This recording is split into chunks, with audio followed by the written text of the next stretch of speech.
Everyone, welcome to replica world. आज हम पढ़ने वाले हैं फर्टिलाइजेशन के बारे में। तो चलिए शुरू करते हैं।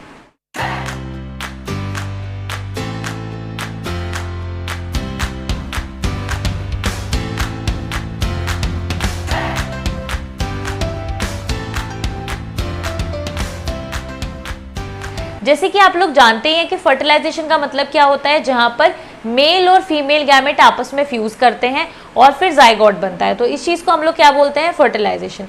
तो आइए देखते हैं कि फर्टिलाइजेशन में क्या क्या इवेंट्स होते हैं। तो अगर हम बात करें फर्टिलाइजेशन की, तो फर्टिलाइजेशन में डिफरेंट चीजें होती हैं, ठीक है, और एंड में एक जाइगोट बनता है। तो अगर हम इवेंट्स की बात करें कि ह्यूमंस में फर्टिलाइजेशन में क्या क्या इवेंट्स होते हैं, ठीक है, तो सबसे पहला इवेंट तो क्या होता है हमारा कि ओवम पहुंचता है, ठीक है, ओवम पहुंचता है फर्टिलाइजेशन की साइट पर। और फर्टिलाइजेशन की साइट क्या होती है, सबसे इंपॉर्टेंट है, सबसे पहले हमें ये पता हो फर्टिलाइजेशन की साइट क्या है।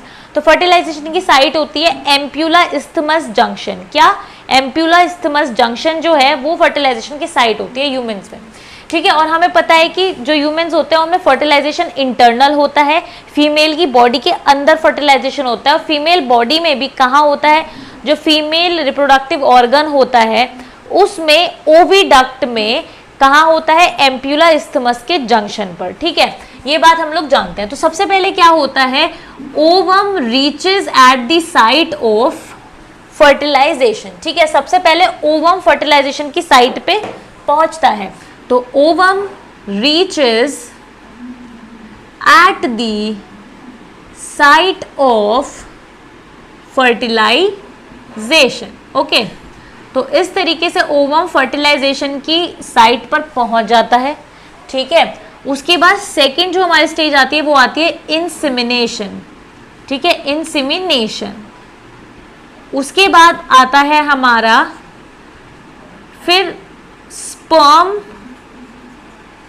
Reaches at the site of fertilization, ठीक है, फिर स्पर्म रीच करता है फर्टिलाइजेशन की साइट को, ठीक है। फिर हमारा क्या होता है, फ्यूजन होता है हमारा स्पर्म का और ओवम का, ठीक है। और उसके बाद हमारे पास फ्यूजन के दौरान क्या क्या रिएक्शंस होती हैं, फिर हमारा जाइगोट फॉर्मेशन होता है। तो इस तरीके से ये कुछ इवेंट्स हैं जो कि हमारे होते हैं फर्टिलाइजेशन की प्रोसेस के दौरान। अब हम हर एक प्रोसेस को डिटेल में समझेंगे कि उस टाइम पर क्या क्या चीज़ें होती हैं उस प्रोसेस में। तो सबसे पहली जो प्रोसेस है वो है कि ओवम जो है वो रीच कर जाता है फर्टिलाइजेशन की साइट पर। तो जैसे कि मैंने आपको बताया फर्टिलाइजेशन की साइट कौन सी होती है बच्चों, एम्प्यूला इस्थमस जंक्शन, जो कि कहाँ होता है, ओविडक्ट में। फीमेल रिप्रोडक्टिव ट्रैक जो होता है, फीमेल रिप्रोडक्टिव जो ऑर्गन होता है उसमें जो ओविडक्ट होती है यानी कि फैलोपियन ट्यूब, उसके एम्प्यूला इस्थमस जंक्शन पर फर्टिलाइजेशन होता है, तो इसलिए उसको फर्टिलाइजेशन साइट बोलते हैं। तो ओवम कैसे पहुंचता है, तो हमें पता है कि पहले ओव्यूलेशन हो जाता है। ओव्यूलेशन कब होता है, जो मेंस्ट्रुअल साइकिल होती है फीमेल्स की उसके 14th डे पर ओव्यूलेशन होता है और ग्रेफियन फॉलिकल से ओवम निकल जाता है। अब एक बार ग्रेफियन फॉलिकल से ओवम निकल गया तो उस ओवम को कलेक्ट करने का काम करती है फिम्बरी। फैलोपियन ट्यूब में जो फिम्बरी होती हैं, फिंगर लाइक प्रोजेक्शन होता है, वो उसको कलेक्ट करने का काम करते हैं। और फिर जो आपको पता ही है, हमने बात की थी कि जो फैलोपियन ट्यूब होती हैं उसमें 3 लेयर्स होती हैं, जिसमें से कि जो सबसे इनर वाली लेयर थी उनमें सीलिया प्रेजेंट होते हैं, है ना। तो उन सीलिया की हेल्प से, सीलियरी मूवमेंट से ओवम धीरे धीरे फर्टिलाइजेशन की साइट पे जाना शुरू हो जाता है। एक बार ओवम हमारा रिलीज हो जाता है, ओव्यूलेशन हो जाता है, उसके रिलीज होने के बाद यानी ओव्यूलेशन होने के बाद जो एक हमारा ओवम होता है वो 12 घंटे से 24 घंटे तक ही जिंदा रह सकता है, यानी मिनिमम 12 घंटे मैक्सिमम 24 घंटे, इतनी देर तक ही वो जिंदा रह सकता है। उसके बाद वो मर जाता है, फिर वो फर्टिलाइजेशन करने के काबिल नहीं रहता है बच्चों, ठीक है। जब ओव्यूलेशन हो जाता है उस टाइम पर जो हमारे ओवम होता है ये oocyte सेकेंडरी oocyte स्टेज में होता है, ठीक है, सेकेंडरी oocyte स्टेज में होता है और इसका डिवीजन मियोसिस सेकेंड के मेटाफेज सेकेंड में अरेस्टेड होता है, ठीक है। और ये तब तक अरेस्टेड रहता है जब तक कि स्पर्म के साथ ये फ्यूज ना कर जाए, ठीक है, तब जाके जो इसका डिवीजन होता है वो रिज्यूम होता है, जिसके बारे में हम लेटर ऑन बात करेंगे। तो फिर क्या होता है, जो हमारा ओवम होता है वो धीरे धीरे क्या होता है, पहुंच जाता है हमारा फर्टिलाइजेशन की साइट पे। वो कुछ टाइम वहां पे वेट करता है कुछ घंटों तक, ठीक है, क्योंकि ये 12 से 24 घंटों तक ही जिंदा रह सकता है। तो एक बार ये पहुंच जाता है, उसके बाद कुछ घंटों तक ये वेट करता है स्पर्म का। अगर स्पर्म नहीं आता है तो फिर ये क्या हो जाता है, डीजनरेट हो जाता है, फिर ये डेड हो जाता है, फिर कोई फायदा नहीं है स्पर्म आ भी जाए तो, ठीक है। तो इस तरीके से बच्चों क्या होता है हमारा, यहाँ पर फिर ये वाला स्टेप हमारा कंप्लीट हो जाता है। फिर नेक्स्ट बात आती है इंसेमिनेशन की। इंसेमिनेशन क्या होता है बच्चों, देखो क्या होता है, जब कॉपुलेशन होता है या कोइटस जिसको बोलते हैं, जब कॉपुलेशन होता है तब क्या होता है, जो मेल होता है उसका जो सीमेन होता है वो फीमेल की बॉडी में जाता है, ठीक है, फीमेल की बॉडी में जाता है वजाइना के थ्रू। वजाइना के थ्रू जो मेल का सीमेन होता है वो फीमेल की बॉडी में जाता है, ठीक है। तो इस एक्ट को जहां पर फीमेल की बॉडी में सीमेन चला जाता है वेजाइना के थ्रू, इसको हम लोग क्या बोलते हैं, इंसेमिनेशन, ठीक है। तो यहाँ पे क्या होता है, सीमेन जाता है फीमेल की बॉडी के अंदर, ठीक है, at the time of copulation, ठीक है, ये चीज हो जाती है। तो इस प्रोसेस को हम लोग बोलते हैं इंसेमिनेशन। अब ये जो हमारा सीमेन होता है इसमें क्या क्या चीजें होती हैं, वैसे तो हम ऑलरेडी ये डिस्कस कर चुके हैं, आप चाहें तो पहली वीडियो जाके देख सकते हैं जहाँ पे हमने मेल रिप्रोडक्टिव सिस्टम के बारे में बात की है, वहाँ पे हमने सीमेन के बारे में डिटेल में बात की है। फिर भी मैं शॉर्ट में बता देती हूँ कि सीमन में स्पर्म होते हैं और साथ में बहुत सारे सिक्रीशन होते हैं, जितने भी ग्लैंड्स होते हैं, जैसे बल्बुरिथरल ग्लैंड हो गया, प्रोस्टेट ग्लैंड हो गया, सेमाइनल वेसाइकल हो गया और म्यूकस हो गया कुछ। तो ये सब सिक्रीशन क्या होते हैं, ये जो ग्लैंड्स हैं इनके सिक्रीशन साथ साथ में म्यूकस, ये सब चीजें प्रेजेंट होती हैं हमारी सीमेन में, और स्पर्म तो हमारा प्रेजेंट होता ही है। तो एक बार जब इंसेमिनेशन होता है तो उस दौरान 3 से 4 ml तक सीमेन जो है फीमेल की बॉडी के अंदर जाता है, और ये जो हमारे 3 से 4 ml सीमेन होता है इसमें मिलियंस ऑफ स्पर्म होते हैं। तो आप सोच सकते हैं इतनी सी क्वांटिटी में मिलियन ऑफ स्पर्म्स होते हैं, और उनमें से सिर्फ एक ही स्पर्म ऐसा होता है जो कि एग को फर्टिलाइज कर पाता है। बहुत रेयर होता है कि 2 स्पर्म कर जाते हैं, जिस वजह से क्या होता है, हमारे जो जुड़वा बच्चे होते हैं वो होते हैं, ठीक है, यानी जो ट्विन्स होते हैं वो बनते हैं। कई बार जाइगोट के स्प्लिट होने की वजह से भी ट्विन्स बनते हैं, तो ऐसा नहीं बोल सकते कि हमेशा 2 स्पर्म या 3 स्पर्म के एग को फर्टिलाइज करने से ही जो ट्विन्स होते हैं वो बनते हैं, ठीक है। तो ऐसा रेयर होता है, अदरवाइज एक ही जो हमारा क्या होता है, जो हमारा एक ही स्पर्म होता है वो ही एग को फर्टिलाइज करता है, ठीक है। तो फिर ये जो इंसेमिनेशन हो जाता है, एक बार इंसेमिनेशन हो गया मतलब कि जो हमारे सीमेन है वो फीमेल बॉडी के अंदर आ गया जिसके पास स्पर्म है। एक बार इंसेमिनेशन हो जाता है उसके बाद क्या क्या चीज़ होते हैं, उसके बाद भी बहुत सारे इवेंट्स होते हैं। क्या होता है फिर, ये जो हमारा सीमेन होता है जब ये हमारा कहाँ पहुँच जाता है, फीमेल रिप्रोडक्टिव ट्रैक्ट में पहुँच जाता है, तो उसके बाद क्या होता है, फिर इसको एक कोएगुलम में कन्वर्ट कर दिया जाता है, वहाँ पे एक कोएगुलम में कन्वर्ट किया जाता है, और फिर 15 से 30 मिनट के अंदर अंदर इस कोएगुलम को डिसॉल्व कर लिया जाता है और स्पर्म को फ्री कर दिया जाता है, ठीक है। क्या कर दिया जाता है, स्पर्म को फ्री कर दिया जाता है।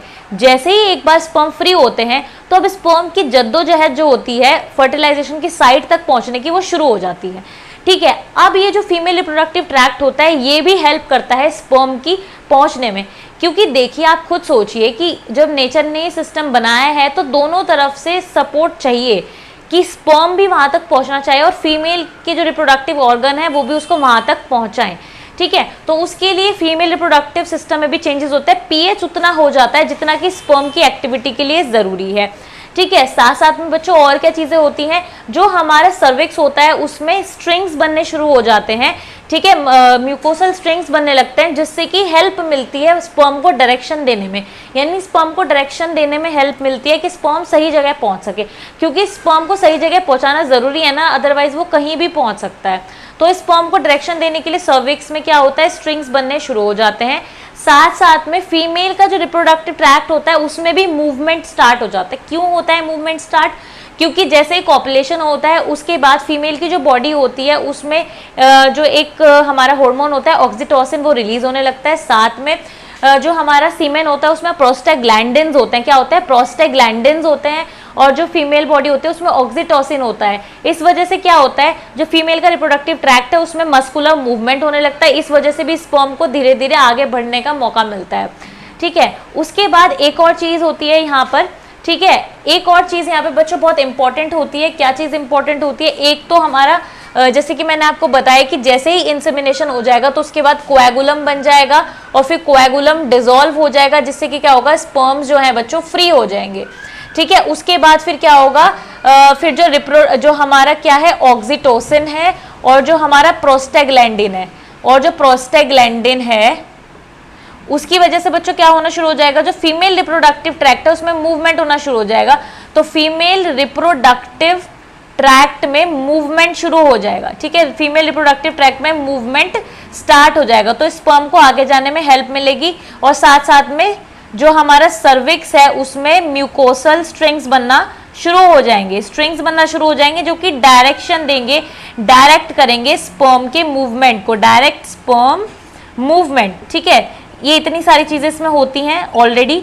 उसके बाद बच्चों एक बहुत इंपॉर्टेंट स्टेप है जो आपको याद रखना है, वैसे तो सारे ही स्टेप्स ही इंपॉर्टेंट है। जो ये हमारा स्पर्म होता है, हमने ऑलरेडी इसका स्ट्रक्चर पढ़ लिया है। तो स्पर्म का जो हेड होता है उसके ऊपर वाला हिस्से को एक्रोसोम बोलते हैं, और एक्रोसोम जो है हेड का सबसे एपेक्स वाला पार्ट होता है। तो उस हेड के एपेक्स पे कुछ ऐसे फैक्टर्स, कुछ ऐसी चीजें लगी हुई होती हैं जिससे कि जो स्पर्म होता है वो एक्टिव नहीं होता है, ठीक है। वो एक्टिव नहीं होता है और उसके अंदर वो कैपेबिलिटी तब तक नहीं होती है कि वो ओवम को फर्टिलाइज कर सके।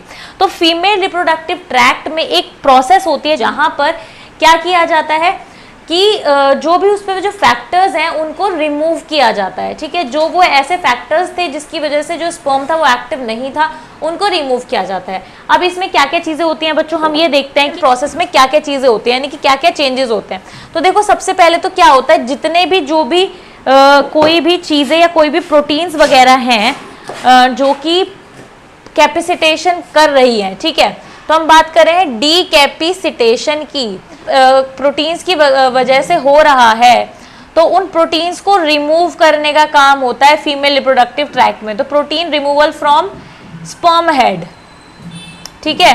कोलेस्ट्रॉल वेसाइकल जो स्पर्म हेड पर होती हैं, cholesterol vesicles are removed. Cholesterol vesicles जो कि स्पर्म हेड पर होती हैं उनको भी रिमूव किया जाता है ताकि जो स्पर्म है वो एक्टिव हो सके। साथ में कोलेस्ट्रॉल जो प्रेजेंट है लेयर में, कोलेस्ट्रॉल जो प्रेजेंट है हमारा स्पर्म की लेयर में उसको भी रिमूव किया जाता है। तो कोलेस्ट्रॉल रिमूवल फ्रॉम मेम्ब्रेन, जो मेम्ब्रेन में कोलेस्ट्रॉल है उसको भी रिमूव किया जाता है, कोलेस्ट्रॉल वेसाइकल को भी रिमूव किया जाता है। साथ साथ में कैल्शियम आयंस को स्पर्म में एंट्री मिल जाती है, कैल्शियम आयन हम बोल सकते हैं गोज इनटू स्पर्म, ठीक है। तो बच्चों ये कुछ 4 चीजें होती हैं जो कि होती हैं। तो इन सब से क्या होता है, जो स्पर्म होता है वो हमारा एक्टिव हो जाता है, और जो उसका मूवमेंट बहुत स्लो था वो बहुत ज्यादा तेजी से उसका मूवमेंट होने लगता है।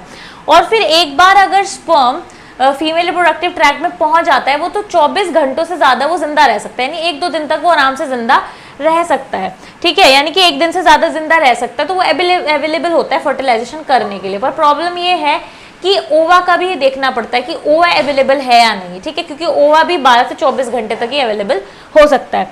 तो फिर इस तरीके से मस्कुलर मूवमेंट से ऐसे करके बेचारा जो हमारे स्पर्म होता है वो फर्टिलाइजेशन साइट तक बेचारा पहुंच जाता है। तो इस तरीके से sperm reaches at the site of fertilization. जैसे कि मैंने आपको बताया कि फीमेल जो हमारा रिप्रोडक्टिव ट्रैक्ट होता है वहां पर ऐसा पीएच मेंटेन किया जाता है फिर कि ताकि स्पर्म को जिंदा रहने में हेल्प की जा सके, उसके मूवमेंट में हेल्प की जा सके। ऐसे डायरेक्शंस उसको दिए जाते हैं, ऐसे केमिकल्स फीमेल रिप्रोडक्टिव ट्रैक्ट में होते हैं जो कि क्या करते हैं, फिर स्पर्म को डायरेक्शन देने का काम करते हैं। और बेचारे कुछ ही स्पर्म जो है वो पहुंच पाते हैं हमारे फर्टिलाइजेशन साइट तक। मिलियंस में से कुछ ही स्पर्म्स पहुंच पाते हैं, उनमें से सिर्फ एक ही क्या कर पाता है, फर्टिलाइज, ठीक है। तो ये चीजें हम स्टेप पढ़ चुके हैं, ये भी पढ़ लिया और हमने ये भी पढ़ लिया। अब हम देखेंगे कि फ्यूजन कैसे होगा स्पर्म और ओवा का, ठीक है। तो अब ये चीज हो गई, हमारा स्पर्म भी पहुंच गया, हमारा ओवा ऑलरेडी वहां पे इंतजार कर रहा था स्पर्म का, ठीक है। तो अब क्या होगा, तो अब भाई इनका फ्यूजन होगा। अब फ्यूजन जब होगा तो जैसे कि ये हमारा क्या हो गया, फीमेल गैमेट। ऑलरेडी बच्चों इसके बारे में हम पढ़ चुके हैं, स्ट्रक्चर ऑफ फीमेल गैमेट। अगर आपने अभी तक वो वीडियो नहीं देखी है तो आप जरूर जाके देखिए वो वीडियो, ठीक है। तब जाके आपको समझ में आएगा कि एग की क्या क्या लेयर होती है, उसमें मैंने डिटेल में बताया हुआ है, ठीक है। तो हमारे एक क्या होता है, ऊ प्लाज्मा होता है, यानी कि जिसको हम बोलते हैं ऊलेमा, ऊलेमा होता है। जो कि प्लाज्मा लेमा होती है oocyte की यानी कि ओवम की, और उसके बाद हमारे एक जोना पेलिसुडा होता है इसमें, और उसके बाद एक कोरोना रेडिएटा होता है। इस तरीके से इसका एनवलप होता है बच्चों, ठीक है।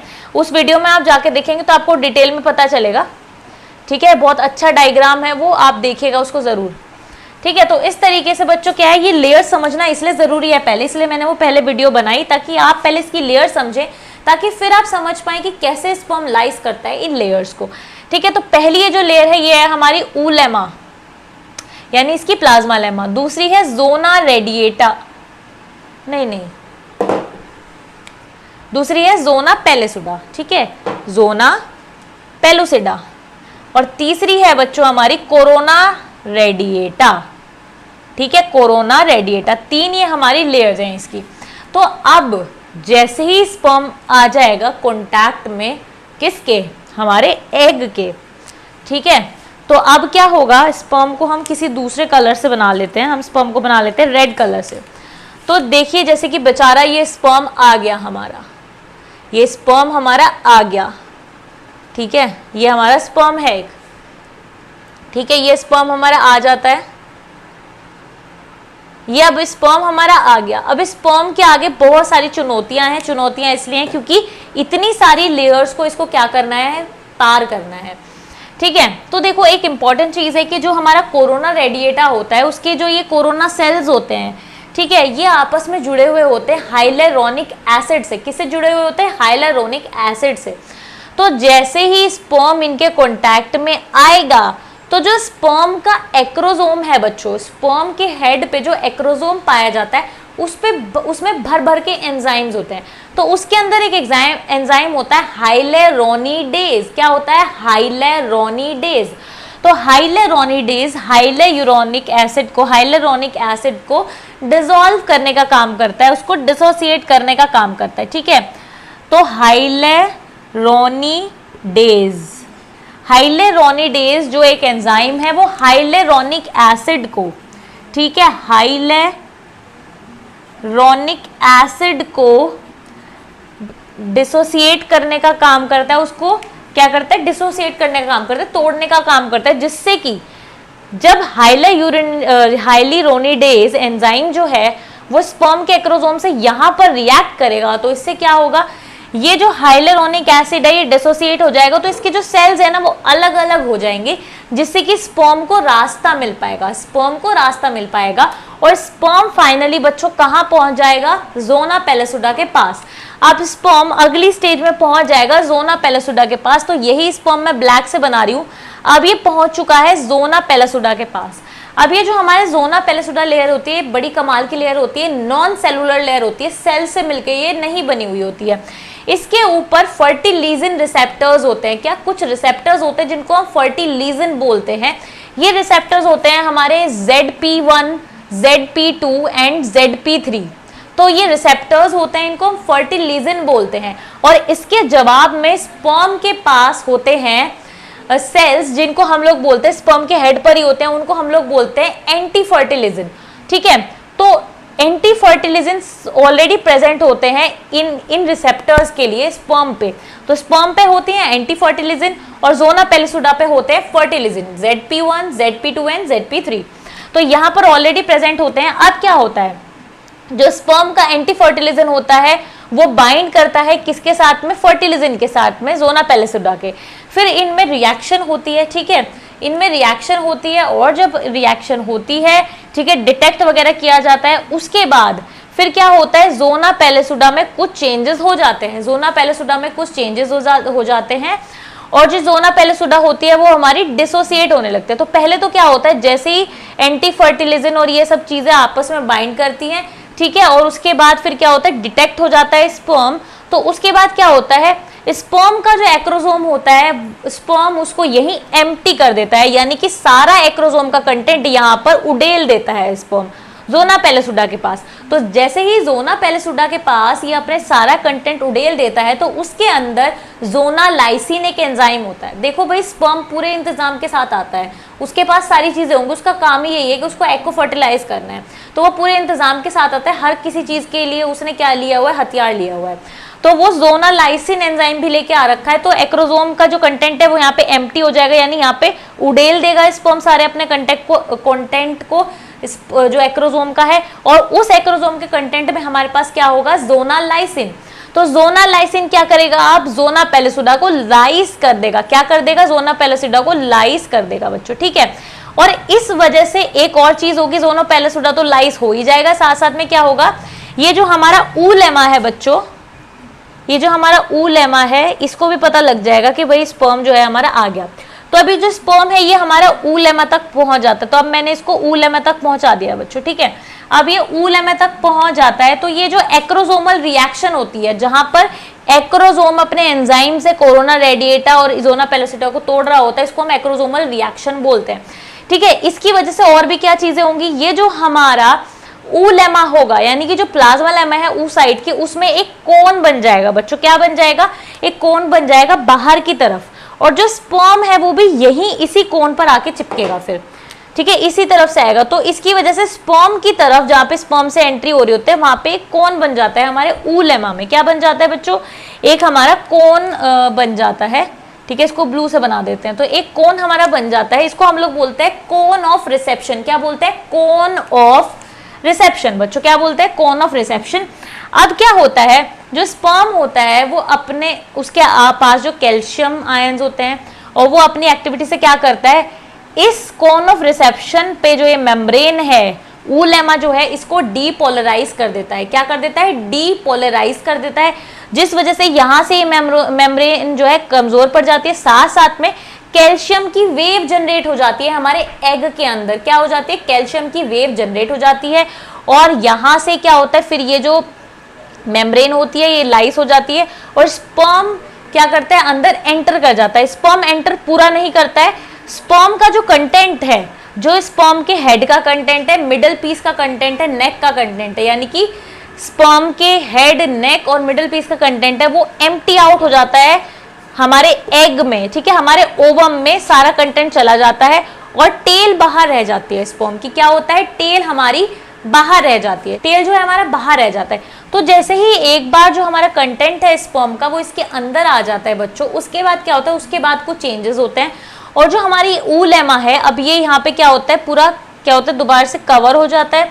और साथ साथ में इसमें क्या होता है, फिर जो इसमें हमारे पास कॉर्टिकल ग्रैन्यूल्स थे, ठीक है बच्चों। जब आप वो वीडियो देखोगे जिसमें मैंने आपको स्ट्रक्चर बताया हुआ है फीमेल गैमेट का, वहां पे मैंने क्लियरली बताया था कि कॉर्टिकल ग्रैन्यूल्स होते हैं, और इनका फंक्शन हम बाद में देखेंगे। तो वो अब टाइम आ चुका है जब हम कॉर्टिकल ग्रैन्यूल्स का फंक्शन देखेंगे। तो कॉर्टिकल ग्रैन्यूल्स में क्या होता है, जैसे ही फिर स्पर्म का कंटेंट इसमें आ जाता है, तो कॉर्टिकल ग्रैन्यूल्स के एक्टिवेट हो जाते हैं, वो बाहर निकल जाते हैं एग से। क्या होता है, वो एग से बाहर निकल जाते हैं, और जैसे ही वो एग से बाहर निकल जाते हैं तो यहाँ पे वो डिपॉजिट होना शुरू हो जाते हैं बाहर की तरफ, और फिर वो ऊलेमा को फर्टिलाइजेशन मेम्ब्रेन बना देते हैं। क्या बना देते हैं, फर्टिलाइजेशन मेम्ब्रेन। और फर्टिलाइजेशन मेम्ब्रेन जब ये बन जाती है, फिर ये किसी और स्पर्म को अलाउ नहीं करती अपने साथ फ्यूज करने के लिए, ठीक है।